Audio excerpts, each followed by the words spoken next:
শ্রী শ্রী ঠাকুরের রাঙারাতুল চরণে এতক্ষণ যারা নামামৃত সুধা পান করলেন, তার গুণকীর্তন করলেন, প্রত্যেকেরই জীবনের একটি উদ্দেশ্য ঈশ্বর প্রাপ্তি।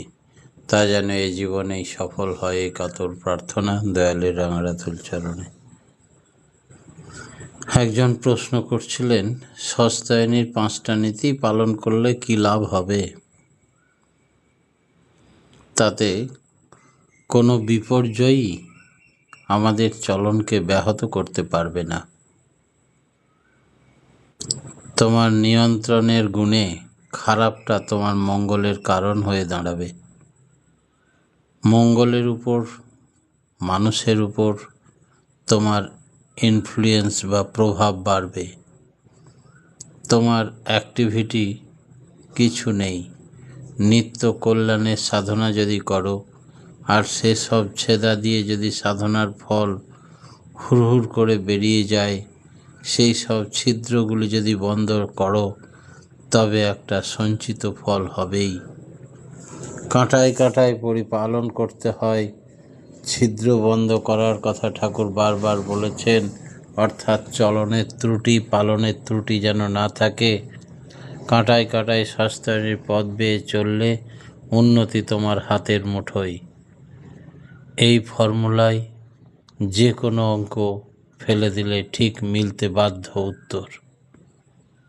সস্তায়নী হলো একটা স্বপারিপার্শ্বিক গতি, বিবর্ধন। এতে শরীর ও বৃত্তির দিকে মানুষ পরিবেশিক, জাগতিক সব দিক দিয়ে সমান্তরালভাবে নিয়ন্ত্রিত হতে পারবে। এগুলির কিন্তু পালন করতে হবে। কোনো একটা নীতি পালনের ত্রুটি থাকলে বুঝতে হবে আমার এই পুণ্যব্রত ক্ষুণ্ণ হলো। নিষ্ঠার সঙ্গে সর্বদা সজাগ হয়ে এদিকে লক্ষ্য রাখে চলতে হবে। কেউ যদি কোনো একটা নিয়ম পালন করতে না পারে, এগুলি সব ঘাট বন্ধ হয়ে যায়। সবগুলি একসঙ্গে জড়ানো। কোনোটা একটা নিয়ম পালন না করলে অন্য নিয়মগুলি ঠিকভাবে পালন করা যাবে না।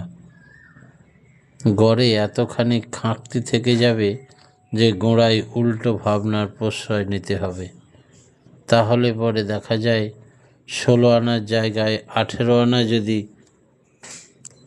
5 শিকে রেখে রাখতে হয়, সেগুলি নিখুঁতভাবে করবার চেষ্টা করতে হবে। ক্রমে ক্রমে খানিকটা ঢিল হয়ে আসে। অত্যন্ত রোগ ও সদাচার নীরব পরক না থাকলে সৎচলন অভ্যাস রপ্ত হয় না। নিজের বিচ্যুতিকে কখনো ক্ষমা করতে নেই, নিজেকে নিজে শাসন করতে হয়।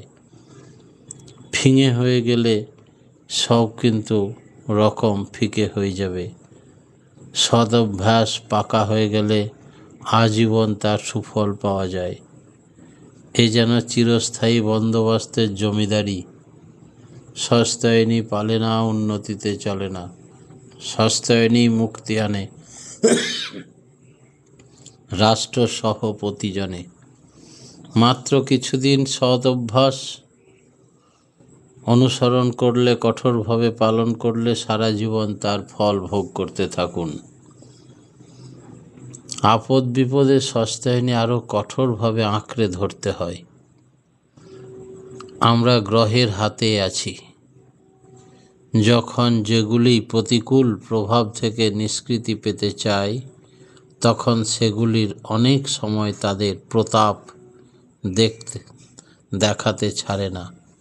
কিন্তু তখন যদি সস্তায়নী ছেড়ে দিই, তাহলে পুরোপুরি ওদের কবলে পড়ে যাব। ওরাই আমাদের নাকে দড়ি দিয়ে ঘোরাবে। এইভাবে জহন্নামের পথ আবিষ্কার হবে।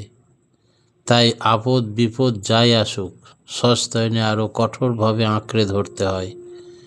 এছাড়া পরিত্রাণের পথ নেই। এই যেন দেবাসুরের সংগ্রাম। সস্তায়নী হলো দৈবী জীবনের পথে অভিযান। কঠোর সংকল্প নিয়ে এগিয়ে যেতে হয় এই পথে। নিষ্ঠার সঙ্গে ধরে থাকলে জয় অনিবার্য। নিত্য বিশ্লেষণ করে দেখতে হয় এই 5টি নীতির কোনটি কেমন পরিপালিত হচ্ছে, যেটার পরিপালনে শৈথল্য হচ্ছে, সেটা ভালো করে করতে হবে। তাহলে দুই দ্রব্যের হাত থেকে জীবনে রক্ষা পাওয়া যায়। জীবনের চলনের ছিদ্র বা ত্রুটিগুলো বন্ধ হয়, আর এর সঙ্গে যজন যাজন ইষ্টভৃতিও ঠিক মতো করতে হয়। শুধু অর্ঘ্য নিবেদনই কিন্তু সস্তায়নী নয়। বেশিরভাগ মানুষই সস্তায়নী মানে যা ছিলেন তাই শুধু একটা অর্ঘ্য নিবেদন করেন। সস্তায়নীর নীতি এই 5টি অনুসরণ করলে তাই সস্তায়নী চালাবার সামর্থ্য জুগিয়ে যাবে। ওই ঠেলে তুলে দেবে আমাকে অভাব অনটনের হাত থেকে, নিরসন করবে সমস্ত দুর্ভাগ্যের। সস্তায়নীর নিয়মগুলি পালন করতে হবে। শুধু অর্ঘ্য নিবেদন সস্তায়নী হয় না। সস্তায়নীর 5টা নিয়মের অন্যতম। একসঙ্গে 5টা নিয়ম যথাসাধ্য পালন করলেই তবে সস্তায়নী পালন করা হয়। ইষ্টভীতি সস্তায়নী যারা করে না তাদেরও তো দিন চলে যায়। অনেকের এই যুক্তি খাড়া করে। শেষে ঠাকুর বললেন, যারা ইষ্টকে অবলম্বন করে ইষ্টের পথে চলে, যজন যাজন ইষ্টভৃতি সস্তায়নী যারা অনুরাগের সঙ্গে নিষ্ঠার সঙ্গে নিয়মিতভাবে পালন করে চলে, তারা প্রতিদিন একটি জীবনীয় আনন্দ, জীবনীয় উচ্ছ্বাস এর যোগান পায়। কারণ নামই ইষ্টচলনের মধ্যেই আছে সত্তার সরদ, সত্তার রসদ। যাতে এসবের ধার ধারে না, তারা সব থেকে ততখানি বঞ্চিত হয়। এইগুলি করার ভিতর দিয়ে যা পাবার তা তারা পায় না। তাদের হয় চলনের ত্রুটি, আত্মবিশ্লেষণী ও আত্মসংশোধনীর কোনো মানদণ্ড তাদের হাতে থাকে না। তাই তাদের চলাটা অন্ধের মতন হয়। কষ্ট ভোগ করেও তেমনি। অবশ্যই ইষ্টপথে যারা চলে তারাও কর্মফল অনুযায়ী কষ্ট পেতে পারে, কিন্তু আত্মবিচার ও আত্মসংশোধনের বুদ্ধি থাকায় পর্যায়ক্রমে তা নিজেকে শুধরে নিতে পারে। চিন্তা, চলন, বাক্য, কর্মকে সুনিয়ন্ত্রিত করার চেষ্টা করে। এতে দুর্ভাগ্যের হাত থেকে রেহাই পায়, ধীরে ধীরে বেরিয়ে আসে, সৌভাগ্যের দরজায় খাড়া হয়।